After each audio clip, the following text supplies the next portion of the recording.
Ahmedabad municipal કમિશનરની વધુ એક લાલિયાવાડીનો પણ પર્દાફાશ થયો છે। અમદાવાદ મ્યુનિસિપલ કોર્પોરેશનની લાલિયાવાડીનો પર્દાફાશ થયો કારણ કે કેબલ એજન્સીઓની આવકનો એએમસી પાસે ડેટા ન હોવાનો ખુલાસો થયો છે। એજન્સીઓના કેટલા નાણાં બાકી છે આ અંગેના એએમસી પાસે કોઈ ડેટા જ નથી। જાહેરાત એજન્સીઓ નાણાં ન ભરવા કોર્ટનો સહારો લેતી હોવાનો પણ ખુલાસો થયો છે। એએમસીને જાહેરાત એજન્સીઓ પાસેથી 90 કરોડ વસૂલવાના બાકી હોવાનો પણ ખુલાસો થયો છે।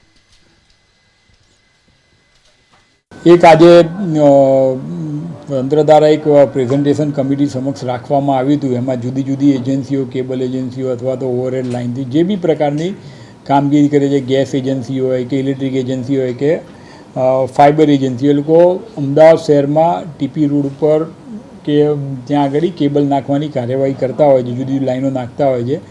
એની આવક અંગેનો એક પ્રશ્ન હતો। એમાં પ્રેઝન્ટેશનમાં જોવામાં આવ્યું કે ડેટા મિસમેચ થતા હતા।